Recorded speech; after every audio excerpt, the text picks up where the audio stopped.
ఓం నమ శివాయ, శ్రీమాత్రే నమః. మిత్రులకి, శ్రీభిలాషులకి, అలాగే నన్ను ఇంతగా ఆదరిస్తున్న యూట్యూబ్ ప్రేక్షకులందరికీ కూడా పేరు పేరు ధన్యవాదాలు. మిత్రులరా, మీ అందరికీ పరాదేవత ఎల్లవేళలా మీతో ఉండి మీ మనోవాంఛ నెరవేర్చాలని మనస్ఫూర్తిగా కోరుకుంటున్నాను. ఈరోజు మనం ఆదివారం అమావాస్య, చాలా శక్తివంతమైన సమయం. మనం చాలా వీడియోలో చెప్పుకుంటూ వస్తున్నాం, పాత వీడియోలో కూడా చెప్పడం జరిగింది. చాలామంది అడిగారు, గురువుగారు మీరు చెట్లు వేర్లు తీసుకోమంటున్నారు, అంటే మూలిక సంగ్రహించమని చెప్తున్నారు, ఎలా సంగ్రహించాలో మాకు తెలియదు, దానికి ప్రామాణికంగా మీరు తేలికైన మార్గం చెప్పండి, విధి విధానాన్ని కూడా పూర్తిగా వివరించండి అని అడగడం జరిగింది. అందులో ముఖ్యంగా ఆదివారం అమావాస్య అంటే కొన్ని వనమూలికలకి దివ్యమైన శక్తి ఉంటుంది. మనకి చాలా వరకు ఏంటంటే అందరం డబ్బు కావాలని చూస్తాం, నేనైనా మీరైనా ఎవరైనా సరే డబ్బు కావాలని చూస్తాం, ఇది జగమెరిగిన సత్యం. కానీ డబ్బు సంపాదించాలంటే ముందు మానసిక శక్తి, ఆలోచన, శారీరక శక్తి, చుట్టూ ఉన్న ప్రకృతి కూడా సహాయం చేయాలి. దానితో పాటు మన శ్రమ చేస్తే, కష్టపడి పని చేస్తే మన శ్రమకు తగ్గ ప్రతిఫలాన్ని ప్రకృతి రూపంలో మనకి డబ్బుగా మార్చిస్తుంది. ఇందులో కొన్ని సందర్భాలలో గ్రహ ప్రభావాల చేత, కర్మ ప్రభావాల చేత, పితృదోషాల చేత, అలాగే దేవతా శాపాలు, మనుష్య శాపాలు, జంతు శాపాలు, ఇలా శాపాల వల్ల కూడా జాతకంలో యోగ్యత ఉన్నప్పటికీ కూడా మనకి డబ్బు అనేది సంపాదించిన అది నిలబడదు. అలాగే ఇది కలికాలం, కాల ప్రభావానికి లోనవుతున్నాం. మనం చాలా వీడియోలో చెప్పుకుంటూ వస్తున్నాం.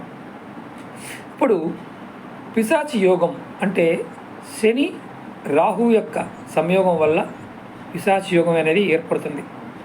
దానితో పాటు గురుడు అతిచారం వల్ల కూడా కొన్ని ఇబ్బందులు ఎదుర్కోబోతున్నాం. అలాంటి సమయంలో కాలం నెగిటివ్గా ఉన్నప్పటికీ కూడా భగవంతుడు అనుగ్రహం చేత మనకి ఖచ్చితంగా 100% ఫలితాన్ని పొందడానికి అవకాశాలు ఉంటాయి. అందులో ముఖ్యంగా భగవద్ధ్యానం, నిత్యం కూడా భగవంతుడు ఆరాధించేవారు మనసులో ఎప్పుడు ధ్యానం చేస్తూ ఉన్న సమస్యలు తొలగిపోతాయి. ఇప్పుడు ఈ ఆదివారం అమావాస్యని ఎలా ఉపయోగించుకోవాలో చెప్తా మీకు నేను. ఏ వనమూలికను ఎలా సేకరించాలి, వనమూలికల్లో శక్తివంతమైన వనమూలికలు అంటే ఏంటి, అవి ఎప్పుడు ఎలా సేకరిస్తే ఎటువంటి ఫలితాలు ఉంటాయనేది కూడా ఈ వీడియోలో చెప్తాను. ఇది లెంతీ వీడియోనే. మీ అందరికి మరొకసారి నా విన్నపం ఏంటంటే, ఈ వీడియో మీకు నచ్చినట్లయితే లైక్ చేయండి. మీరు ఎంతగా లైక్ చేస్తారో అంతమందికి రీచ్ అవుతుంది. అలాగే ఎవరైనా మీకు అడవి ప్రాంతాల్లో, దూర ప్రాంతాల్లో ఉన్నవారికి ఈ చెట్లు కనిపించినప్పుడు రేపు ఆ విధి విధానాన్ని మీరు వారికి తెలియచేసి వారి ద్వారా కూడా ఈ మూలికా సంగ్రహణ చేసుకోవచ్చు. మీ అందరికి మీరుగా చేయవచ్చు, లేదా మీకు మిత్రులతో కూడా చేయించుకోవచ్చు. దానికి విధి విధానం ఏంటో మీకు ఎక్స్ప్లెయిన్ చేస్తాను. అందులో మొట్టమొదటిగా హతజోడి ఒకటి చాలా శక్తివంతమైంది, అది మీరు సేకరించవచ్చు అవకాశం అంటే. లేదంటే నేను చూపిస్తాను మీకు, నేను మన దగ్గర అందుబాటులో ఉంటుంది. అది మీరు కింద ఉన్న వీడియో డిస్క్రిప్షన్లో కాంటాక్ట్ చేసి తీసుకోవచ్చు. అంతకుముందు వీడియోలో కూడా చెప్పాను, చూడండి. ఇలా ఉంటుంది హతజోడి, దగ్గరగా చూపిస్తున్నాను. ఇందులో చిన్నవి పెద్దవి ఉంటాయి. ఇదిగోండి, ఇది చిన్నది, ఇంకా చిన్నది కూడా ఉంటాయి, పెద్దవి కూడా ఉంటాయి. ఇవి వేలల్లోనే ఉంటాయి, చాలా అరుదుగా ఉంటాయి. ఇవి సిద్ధి చేసిన హతజోడీలు మీకు చూపించడం కోసం మాత్రమే చెప్తున్నాను. ఇది చాలామంది తీసుకున్న వారు కూడా ఉన్నారు. వారు కూడా ఖచ్చితంగా ఈ ఆదివారం రవి పుష్యమి నక్షత్రంలో పూజ చేయండి. అలాగే రాబోతున్న మనకి అక్షయ తృతీయ నాడు కూడా పూజ చేయొచ్చు. మీరు మీ దగ్గర ఉన్న వనమూలికల్ని సిద్ధి చేసుకోవడం కూడా చాలా అవసరం. ఇప్పుడు తీసుకోవాల్సిన విధానం చెప్తాను. ఎవరైనా సరే ఈ వనమూలికలు మీకు అందుబాటులో లేవు, మాకు కావాలి అనుకునేవారు, వారు గోత్రనామాల మీద పూజ చేసి తీసుకోవాలనుకునేవారు వీడియో డిస్క్రిప్షన్లో నెంబర్ ఇస్తాను, ఆ నెంబర్ కాంటాక్ట్ చేయండి. తావీజు రూపంలో మీకు ప్రొవైడ్ చేయడం జరుగుతుంది. అలాగే హతజోడిని మీకు సిద్ధి చేసి ఇవ్వడం జరుగుతుంది, అది కూడా కావాల్సిన వారు తీసుకోవచ్చు. ఇప్పుడు ముఖ్యంగా ఈ మూలికలను ఎలా సంగ్రహించాలి అనే పాయింట్ డబ్బులు మీకు నేను పూర్తిగా వివరిస్తాను. ఇది ఎక్కడ ఉంది అంటే మనకి ఏ తంత్రంలో ఉంది, దత్తాత్రేయ తంత్రంలో ఉంది. అంటే దత్తాత్రేయ తంత్రంలో కూడా మూలికని ఎలా సేకరించాలనే వివరణ ఉంది. తెలిసిన వారు కామెంట్ చేయండి. అలాగే మనం ఎలా తీసుకోవాలి దాన్ని ముందుగా మన ఇష్టదేవత ఆరాధన చేసేవారు ఎవరైనా సరే అంటే ఆంజనేయ స్వామిని కానీ సుబ్రహ్మణ్య స్వామి కానీ అలాగే మాన్య సూక్తాన్ని అంటే మాన్య సూక్తం అని ఉంటుంది. ఆ సూక్తాన్ని అంటే యజుర్వేదంలో ఉంటుంది. ఆ సూక్తాన్ని పారాయణం చేసి మనం ఈ మూలికను తీసుకోవాలి. అందులో ముఖ్యంగా తెల్ల జిల్లేడు మూలిక ఈ వీడియోలో చెప్తాను. సేకరణ విధానం అనేది మీకు ఈజీగా అర్థమవుతుంది. ఎక్కడైనా సరే ఈ మూలిక కోసం మీరు తవ్వి తీసేవారు అంటే మూలికని తవ్వి తీసేవారు దానిని గుర్తించాల్సిన విషయం ఏంటంటే తెల్ల జిల్లేడు చెట్టు పువ్వులు మల్లె పువ్వుల్లాగా తెల్లగా ఉంటాయి. మామూలు జిల్లేడు పువ్వులు కాస్త వైలెట్ రంగులో ఉంటాయి. ఇది తెల్ల జిల్లేడు చాలా శుద్ధమైన తెలుపు అంటే మల్లె పువ్వు ఎలా ఉంటుందో అలాంటి తెలుపులో ఉంటుంది. ఎవరైతే తవ్వి తీస్తారో అందులో గుర్తుంచుకోవాల్సిన విషయం ఏంటంటే ఆ చెట్టు ఎక్కడైనా సరే మలమూత్రాదులు అంటే 1-2 వెళ్ళే ప్రదేశాల్లో రోడ్లు వెంబటే ఉన్న వాటిని తీసుకోమాకండి, పనికిరాదు. అడవిలో కానీ దూరంగా కానీ మనుషులు తిరగని ప్రదేశం ఏదైతే ఉంటుందో ఆ ప్రదేశంలో ఉన్న వాటికి మాత్రమే మీరు తెచ్చుకోవాలి. అలాగే ఈ చెట్టు వయసు పెద్దగా అంటే మినిమం 30 సంవత్సరాలు పైబడినది అయితే కనుక విశేషమైన శక్తులు ఉంటాయి. 30 సంవత్సరాల వయసు పైబడిన తెల్ల జిల్లేడు ఉంటాయి. మన దగ్గర చిన్న చిన్నవే దొరుకుతూ ఉంటాయి. పెద్దవి దొరికినప్పుడు మంచి ఫలితాలు ఉంటుంది. అంటే వయసు పెరిగే కొద్దికి ఆ చెట్టు యొక్క శక్తులు శ్రేష్టం బాగా ఉంటాయని అర్థం. అలాగే ముదిరిన చెట్టు తెచ్చుకోవడం వల్ల మంచి బొమ్మను మనం చెక్కించుకోవడానికి అవకాశం ఉంటుంది. అలాగే ఇప్పుడు చెట్టు కొలత కూడా ఉంటుంది. అలా ఒక 6 అంగుళాల సైజు అంటే మనం ఉదాహరణకి ఇంత సైజు అంటే చుట్టు కొలత. అలాగే 12 అంగుళాల సైజు అంటే అడుగు. ఇలా ఈ 2 లక్షణాలు కలిగి ఉన్నదాన్ని మనం తెచ్చుకోవడానికి ప్రయత్నం చేయాలి. అలాగే చెట్టుకి చెదల పట్టడం కానీ పుచ్చిపోవడం కానీ అంటే పుచ్చిపోయిన చెక్క కానీ ఉంటే పనికిరాదు. అది కూడా గుర్తుంచుకోవాలంటే చెదల పట్టకుండా కూడా అది ఉండాలి. అలాగే ఇలాంటి మంచి లక్షణాలున్న తెల్ల జిల్లేడు చెట్టుని మనం సుబ్రహ్మణ్య స్వామి మంత్రం అంటే కుమారస్వామి మంత్రంతో కానీ ఆంజనేయ స్వామి మంత్రంతో కానీ అలాగే మన్యదేవత మంత్రంతో కానీ మనం సంకల్పం చెప్పుకొని తెచ్చుకోవాలి. అంటే ఇక్కడ సుబ్రహ్మణ్య స్వామి మంత్రం ఓం సుబ్రహ్మణ్య స్వామి నమః మనకు మంత్రాలు తెలియదు అనుకోండి, ఓం ఆంజనేయ స్వామి నమః లేదా ఓం హం ఆంజనేయ స్వామి నమః అనుకుంటూ కూడా మనం ఆ చెట్టుని మనం సేకరించడానికి ప్రయత్నం చేయాలి. అలాగే ఈ మంత్రం అనుకుంటూ చెట్టు దగ్గరికి వెళ్ళాలి మనం. ఆ తర్వాత చెట్టుకి మనం నీరు కాస్త అక్షింతలు పసుపు అంటే మన మంచినీరు తీసుకువెళ్ళాలి, అక్షింతలు తీసుకువెళ్ళాలి, నీళ్ళు తీసుకువెళ్ళాలి. ఈ పసుపుతో అంటే కాస్త పసుపు కూడా తీసుకువెళ్ళి ఆ నీళ్ళతో మనం అభిమంత్రించాలి ఆ చెట్టు దగ్గర. అప్పుడు మీరు ఒక గుర్తుంచుకోవాల్సిన విషయం ఏంటంటే ఇది చేస్తున్నప్పుడు కూడా మీ పక్కన ఎవరైనా ఉన్నా కానీ మనసులో ఆంజనేయ స్వామి మంత్రం కానీ అలాగే కార్తికేయుడి మంత్రం అంటే కుమారస్వామి మంత్రం కానీ అనుకుంటూ ఉండాలి. ఆ తర్వాత మీరు మీతో పాటు ఒక పసుపు దారాన్ని పట్టుకు వెళ్ళి చక్కగా చెట్టు దగ్గర చెట్టు చుట్టూ 3 సార్లు ప్రదక్షిణ చేసి దానికి 3 ప్రదక్షిణలుగా కట్టండి. 3 సార్లు చెట్టు చుట్టూ ప్రదక్షిణ తిరుగుతున్నప్పుడు కూడా మీరు మంత్రాన్ని పఠిస్తూనే ఉండాలి.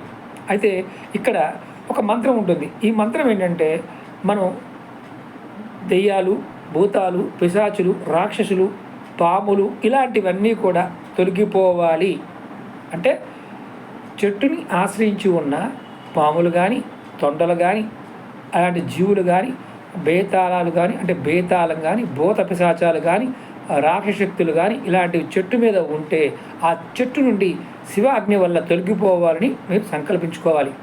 ఇలా సంకల్పించుకున్న తర్వాత మీరు చెట్టు దగ్గర అంటే మీరు మనసులో ముందు ఆ నీరు చల్లిన తర్వాత చెట్టు మనం బంధన చేసిన తర్వాత అనుకోవాలి. అప్పుడు మనం మనసులో ఇలా అనుకోవాలి, ఓ అమృత స్వరూపిణి వృక్షమా మనం అంటే ఆ చెట్టుని మనం తూర్పు వైపు తిరిగి నమస్కారం చేసుకుంటూ ఇలా అనుకోవాలి, నాకు బలము వీర్యము వృద్ధి చెయ్యము, సమస్త పాపాలని నిర్మూలించుము, నాకు పరమ ఆయుష్ని అనుగ్రహించుము. ఏ మంత్రంతో బ్రహ్మ మూలికలను తవ్వెనో, దేనితో నిన్ను మృగమహర్షి తవ్వెనో, దేనితో ఇంద్రుడు వరుణుడు నిన్ను గ్రహించరో దాని వలన చక్రముగా ప్రదక్షిణ తిరుగుతూ మంత్రము చేత పవిత్రమైన హస్తముతో నిన్ను నేను సేకరిస్తున్నాను అని మీరు అనుకోవాలి. ఇలా అనుకొని మీరు తీసుకోవాలి. అంటే మనం ఏదైతే చెట్టుని ముందు చుట్టూ తవ్వుతాం, ఎందుకంటే పెద్ద చెట్టు ఉంటుంది కాబట్టి. ఆ తవ్వినప్పుడు కూడా మీరు కొంచెం జాగ్రత్త తీసుకోవాలి. ఎందుకంటే చెట్టు తవ్వుతున్నప్పుడు ఆ చెట్టు వేర్లు పగలటం కానీ, చెట్టు వేర్లకి పార తగలడం కానీ, చెట్టు వేర్లకి పులుగు తగలడం కానీ జరిగితే ఆ చెట్టుకి ఫలితం ఇవ్వదు. ఆ తర్వాత అంటే మీరు పెగిలించే ముందు ఆ తర్వాత మీరు ఏంటంటే ఈ మాట అనుకున్న తర్వాత మనం మనసులో అనుకోవాలి, ఓ వృక్షరాజమా, నీ ఆత్మకి సద్గతి కలుగుగాక అని అనుకొని, నా పని సర్వ విధాల సిద్ధి పొందుగాక, నా పనులు పూర్తి అవుగాక అని అనుకొని తర్వాత ఒక మంత్రాన్ని మీకు నేను చెప్తాను. ఈ మంత్రాన్ని మీరు చెట్టు పీకుతున్నప్పుడు 3 సార్లు, అంటే 3 సార్లు మనం ఆ మంత్రం అనుకొని చెట్టుని ఒకేసారి పీకి తీయాలి. అంటే మొత్తం తవ్విన తర్వాత, అంటే ఏర్లు కొంచెం కింద గ్యాప్ ఉన్నా చక్కగా క్లీన్ చేసుకొని ఉంచేసుకోండి. మంత్రం వచ్చేసి ఓం హ్రీం క్రం ఫట్ స్వాహ. ఈ మంత్రాన్ని నేను వీడియో డిస్క్రిప్షన్లో పెడతాను. ఈ మంత్రాన్ని మీరు 3 సార్లు అనుకొని ప్రదక్షిణ చేస్తూ ఈ చెట్టుని పట్టుకొని గట్టిగా ఉచ్చరిస్తూ చెట్టుని పైకి తీయాలి.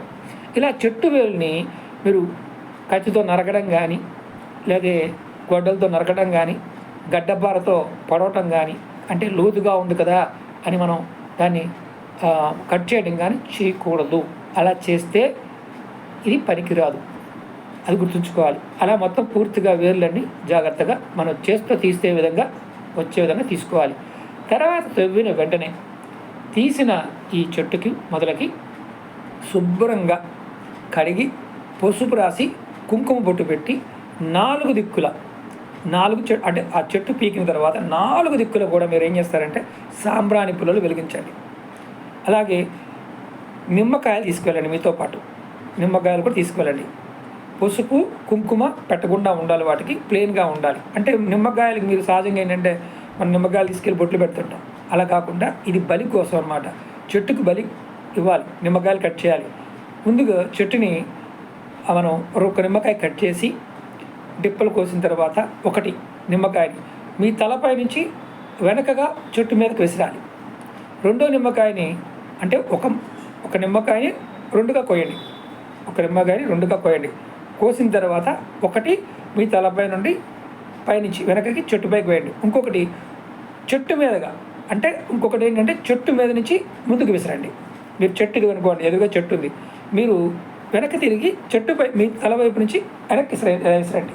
తర్వాత ఇటు తిరిగి ముందుకు తిరిగి చెట్టు వైపు నుంచి ఇంకొకటి అటుపక్క వేయండి. ఒక నిమ్మకాయ కట్ చేసి రెండో నిమ్మకాయని కోసి 2 డిప్పల్ని చెట్టుకి కుడివైపు ఒకటి ఎడం వైపు ఒకటి విసరండి. మరి 2 అంటే ఎట్లా విసరాలా అనుకోమాకండి. మీ కుడి చేతి వైపు ఒక మొక్క, ఎడం చేతి వైపు ఒక మొక్క విసిరేయండి. ఇప్పుడు మనం చెట్టుకి ఏం చేసామంటే ఈ 3వ నిమ్మకాయ ఉంది మన దగ్గర, 2 నిమ్మకాయలు వాడాం, 3వ నిమ్మకాయ కూడా ఉంది. ఆ 3వ నిమ్మకాయని చెట్టుకి ఆహారంగా బలిచ్చి మనం అంటే ఆ నిమ్మకాయని కోసి చెట్టు దగ్గర పెట్టాలి. తీసిన తర్వాత తీయకముందా అనుకోవచ్చు మీరు, తీసిన తర్వాత అంటే మనం ఏదైతే పీకుతున్నామో ఆ టైంలో తీసిన తర్వాత పసుపు రాసిన తర్వాత అది ఇవ్వాలి. అలా చేయాలి. ఇప్పుడు మనం ముఖ్యంగా ఇది తీసిన తర్వాత సుబ్రహ్మణ్య స్వామి మంత్రం, అంటే దీన్ని స్కంద మంత్రం అంటారు, లేదా ఆంజనేయ స్వామి మంత్రంతో మూల మంత్రం ఓం హం ఆంజనేయాయ నమః లేదా ఓం సుబ్రహ్మణ్యాయ నమః అనే మంత్రాన్ని మీరు మనసులో అనుకుంటూ జపిస్తూ నిమ్మకాయ రసాన్ని మనం పసుపు తీసుకెళ్ళాం కదా కొద్దిగా, ఆ పసుపులో ఈ నిమ్మకాయ రసాన్ని కలపండి. కలిపి దాన్ని జిల్లేడు చెట్టు ఏదైతే మొదలుందో ఆ చెట్టు మొదలకి అంటే కరెక్ట్గా మనం కట్ చేసుకోవాలి అనుకున్న భాగం ఏది ఉంటుందో ఆ భాగానికి ఈ పసుపు నిమ్మకాయ రసాన్ని కలిపి దాని చెట్టు మూలకి రాయాలి. అప్పుడు ఏదైతే వేరు తెచ్చుకున్నామో అది వేరుని మనం అక్కడి నుంచి తెచ్చుకోవాలి, ఇంటికి తెచ్చుకోవాలి. ఇంటికి తెచ్చిన తర్వాత 14 నుండి 15 రోజుల పాటు నీడనే ఎండబెట్టాలి. అంటే దాంట్లో ఉన్న పచ్చి పూర్తిగా ఆరిపోయే వరకు. ఈ 15 రోజులు కూడా మీరు మూలమంత్రంతో జపం చేయాలి. ఏది మనం అనుకున్న మూలమంత్రం, హనుమద్ మంత్రం కానీ, మన్యస్తోత్రం కానీ, అలాగే మాన్యస్తోత్రం, అలాగే మనకి కుమారస్వామిదైనా పర్వాలేదు, వీటిల్లో ఏదో ఒకదాన్ని మూలమంత్రాన్ని జపిస్తూనే ఉండాలి. అలాగే ముందుగా మనం ఏది చేస్తున్నా సరే గణపతిని మనం ఆహ్వానించాలి. అంటే ఆ చెట్టు వేరులో గణపతి ఉంటాడని మన ప్రతీతి. గణపతే కాదు, ఆ చెట్టు వేరు చాలా బొమ్మలు చేసుకోవచ్చు మనం, అది కూడా ముందు చెప్తాను. మనం ముందుగా గణపతిని ఆహ్వానం చేసి నాకు సర్వ విఘ్నాలు నివారణకై నేను ఈ వేరు తీసుకున్నాను అని మీరు ప్రార్థించాలి. ఇక్కడ గుర్తుంచుకోవాల్సింది ఏంటంటే ఇదంతా విధానం. తర్వాత మీరు ఏదైతే మూలికను తీసుకున్నారో మనం చెప్పుకుంటున్నాం మంత్రం, స్కంద మంత్రం అంటే కుమారస్వామి మంత్రం కానీ, హనుమత్ మంత్రం కానీ, మన్య దేవతలను ఆహ్వానం చేసి మూల మంత్రం ఇందుట్లో ఎవరినైనా మనం ఆహ్వానం చేయొచ్చు. ఒకవేళ మీకు చేత కాకపోతే బ్రాహ్మణోత్తముడి దగ్గర తీసుకెళ్ళి అది చేయించుకోవచ్చు. మూలమంత్రం జపం చేసి కుంకుమ పసుపుతో అక్షంతలతో పూజించాలి ఆ వేరుని. తర్వాత ఇది పూర్తయిన తర్వాత అంటే ఇది రెగ్యులర్గా 15 రోజులు చేసాం.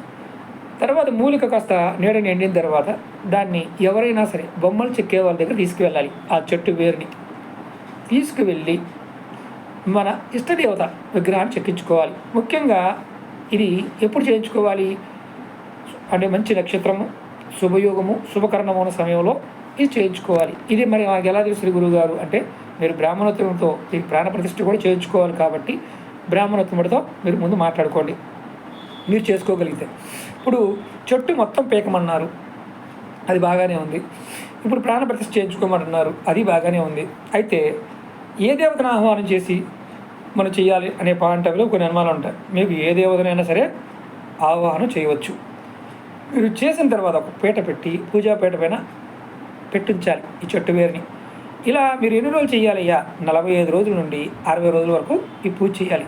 మీరు పర్టికులర్గా పౌర్ణమి, అమావాస్యలు, ఈ పౌర్ణమి అమావాస్యల సమయంలో ఈ పర్వదినాలందు మీరు అంటే ఈ చెట్టు వేరికి చక్కెర పొంగలి, అన్న పాయసం, బెల్లంతో కూడిన పెసలని అంటే బెల్లము పెసలను కూడా కలిపి పెట్టచ్చు, లేదా పొంగల్ని నివేదనగా పెట్టచ్చు. తర్వాత మీరు మన్యసూక్త పారాయణం చేయటం, లేదా పూజా విగ్రహం మనం ఏదైనా రెగ్యులర్గా పూజ చేసుకోవాలనుకుంటున్నామో ఆ దేవత నామాన్ని అయినా సరే మనం చదువుకోవాలి. ఈ మూలికని తీసుకున్న తర్వాత ఎవరైతే ఈ తెల్ల జిల్లేడు చెట్టుని మనం తీసుకుంటామో వాళ్ళు ప్రాణప్రతిష్ఠ చేసి ఈ పై చెప్పిన విధానం మొత్తాన్ని మీరు మూలమంత్ర సహితంగా పూజా అనుష్ఠానం చేసి మనం చేస్తే ఫలితాలు వస్తాయి. ఏమీ లేకుండా మనం అలా వెళ్ళి నమస్కారం చేసి నీళ్లు పోసి అలా గబగబా పీకేసి తెచ్చేసామనుకోండి, అది ఎందుకు పనికిరాని కర్ర మొక్కలాగానే ఉంటుంది. అంటే ఆ నిర్జీవనమైన స్థితే ఉంటుంది. ఈ విధి విధానాన్ని పాటిస్తే దానికి ఫలితం ఉంటుంది. అలాగే మనం విగ్రహం చెక్కించుకుంటున్నాం, ఇప్పుడు విగ్రహం చేయించాం. ఆ విగ్రహం ఒకవేళ మీరు మామూలుగా ఏమీ చేయకుండా విగ్రహం చేయించుకుని ప్రాణప్రతిష్ఠ చేయించుకుంటే అవుతుందా అని అనుమానం కూడా రావచ్చు మీకు. అలా చేయించుకున్న ఫలితం రాదు. ఎందుకంటే ఈ విధానాన్ని తీసుకొచ్చినప్పుడు అది ఫలితం ఉంటుంది. మనం మరి పూజా వస్తువుల షాపుల్లో అమ్మే వస్తువుల షాపులు దొరుకుతాయి కదా గురువు గారు, అవి మనసు సంతృప్తి కోసం ఆ నామాన్ని మనం చదువుతున్నప్పుడు ఆ శక్తి మనకి సహాయం చేయడం కోసం మాత్రమే గుర్తుంచుకోండి. ఇలా మనం ఈ వేరుని తెచ్చి విగ్రహం చేయించుకొని అంటే ఆ పద్ధతి ప్రకారం సంగ్రహించి ఇష్టదేవతని మనం ఆహ్వానం చేసి నిత్య పూజలో వినియోగిస్తే దేవత అనుగ్రహం తప్పకుండా కలుగుతుంది. ఇప్పుడు మనం ఏ విగ్రహాలు చేయించుకోవాలి అనే అనుమానం ఉంటుంది. మనం గణపతి చేయించుకోవచ్చు, అందులో సహజంగా గణపతి ఉంటాడు. ఆంజనేయ స్వామిని చేయించుకోవచ్చు, సుబ్రహ్మణ్య స్వామిని చేయించుకోవచ్చు, అలాగే మన్యదేవతామూర్తి ఆయన విగ్రహం చేయించుకోవచ్చు, లేదంటే ఆదిశక్తి విగ్రహాన్ని కూడా ఈ మూలికతో మనం చెక్కించుకోవచ్చు. అయితే ఇక్కడ ఈ తీసుకుంటున్న తెల్ల జిల్లేడు వేరుని మనం ఇంకొకటి గుర్తుంచుకోవాల్సింది, మొత్తం తీయమన్నాం కదా, మీరు పూజ చేసిన తర్వాత పైన ఉన్న కొమ్మలు ఏదైతే ఉన్నా తీసేయచ్చు. ఆ కొమ్మల్ని మీరు ఎప్పుడైనా యజ్ఞయాగాదులకి వాడుకోవచ్చు. నెంబర్ 1. నెంబర్ 2, ఇప్పుడు ఆ వేర్లు ఉన్నాయి కదా, వేర్లలో ఉత్తరం వైపు ఉన్న చిన్న చిన్న వేర్లు ఉన్నాయి. ఉత్తరం చెట్టుకు ఉత్తరం వైపు ఉన్న వేర్లు, చిటికిన వేర్లా ఉన్న వేర్లు ఈ మందం అంటే కొంచెం ఇంతకన్నా ఉంటాయి, అంటే లా ఉంటాయి, పెద్దగా ఉంటాయి, చిన్న కూడా ఉంటాయి. వీటిని మీరు ఏం చేస్తారంటే ఎండబెట్టండి, చక్కగా కట్ చేయండి, మూలమంత్రంతో అభిమంత్రించి తాయిత్తులో ధరించండి. మీకున్న సమస్త దోషాలు శత్రుపీడల నుంచి రక్షణ పడితే నేను చాలా వీడియో చెప్పాను. కావాల్సిన వారు మీరు చేసుకోలేకపోతే ఇలాంటి కావాలంటే మా వీడియో డిస్క్రిప్షన్ నెంబర్ ఇచ్చాను, దానికి కాంటాక్ట్ చేయండి. నేను సేకరించిన వాటిని మీకు ఇవ్వడానికి నేను ప్రయత్నం చేస్తాను, కానీ ఖరీదు ఉంటుంది. గోత్రనామాల మీద చేసి ఇస్తాను. అలాగే ఈ తావీజుని మీరు ఎప్పుడైనా ముఖ్యమైన పనుల మీద మీరు బయటకు వెళ్తున్నారు అనుకోండి, అంటే మీరు ఉదాహరణకి నేను ఒక పని మీద బయటకు వెళ్తున్నాను, అప్పుడు ఆ పని పూర్తవ్వాలి. అలాంటి టైంలో ఈ తావీజుని మీరు సాంబ్రాణి ధూపం చూపించి, అగరత్తి ధూపం చూపించి తాయెత్తిని మీరు మెల్లో వేసుకొని వెళ్తే అక్కడ జరిగే ఏదైనా కార్యక్రమం మీకు విజయం కలుగుతుంది. అలాగే ఇంట్లో పూజ చేసేవాళ్ళు దీన్ని గుర్తుంచుకోవాల్సింది ఏంటంటే, ఈ వేరుని ధరించినప్పుడు, అలాగే ఈ వేరుని సేకరించినప్పుడు, ఈ వేరు మీ దగ్గర ఉందని కానీ, ఈ వేరుని నేను తెచ్చుకున్నానని కానీ ఎవ్వరికీ చెప్పకూడదు. దీన్ని గనక మీరు ప్రకటించారు అంటే, యెస్ ఇది తెచ్చుకున్నాను అని మీరు ప్రకటించారు అంటే, దాని శక్తులు నిర్వీర్యమైపోతాయి, అంటే పోతాయి. కాబట్టి మీరు ఈ విధానాన్ని శ్రద్ధతో, జాగ్రత్తగా విధి విధానాన్ని పాటించేయండి. మీకు ఇప్పుడు నేను చెప్పింది మీకు అర్థమైతే చేయండి. అర్థం కాలేదనుకోండి, పొరపాటున ప్రయత్నం చేయకండి. ఇప్పుడు మీరు ఎవరు ఇది తెచ్చుకోలేము వనమూలికలు అనుకుంటే కాంటాక్ట్ చేయొచ్చు. నేను తావిజుల్లో పెట్టి మీకు గోత్రనామాల మీద పూజ చేసి అమావాస్యలో సేకరించిందని మీకు ఇవ్వడం జరుగుతుంది. ఇవి ఖరీదుగా ఉంటాయి, ముందు చెప్తున్నాను. అలాగే అదజోడి ఫస్ట్ చూపించాను. కావాల్సిన వారు ఎవరైనా కాంటాక్ట్ చేయండి. ఎందుకంటే మనకి రాబోతున్న సమయం ఆదివారం అమావాస్య 30వ తారీఖు మనకి చక్కగా అద్భుతంగా యోగం కలగడానికి, మనకి మంచి రోజు అని చెప్పడానికి, సాధన పరంగా కోరికలు నెరవేరడానికి మనకి అక్షయ తృతీయ వస్తుంది. ఈ అక్షయ తృతీయ నాడు కూడా మనం వీటిని స్వీకరించవచ్చు. తాంత్రిక వస్తువుల్ని చాలా వీడియోలో చెప్పాను. మీరు ఈ తంత్ర సంబంధమైన విషయాల్లో ఇది స్వాతికమైన విధానం. తంత్రంలో చాలా విషయాలు చెప్పాను మీకు నేను. ఇది స్వాతికమైన విధానం. ఈ విధానం మీరు ఆచరించగలిగితే ప్రయత్నం చేయండి. ఈ విధానం మీరు ఆచరించలేకపోతే పొరపాటున కూడా ప్రయత్నం చేయకండి.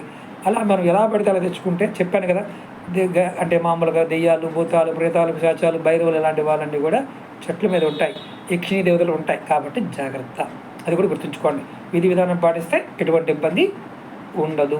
విధానం లేకుండా ఉంటే తెచ్చుకున్న వారు చాలామంది ఇబ్బంది పడ్డవారు ఉన్నారు.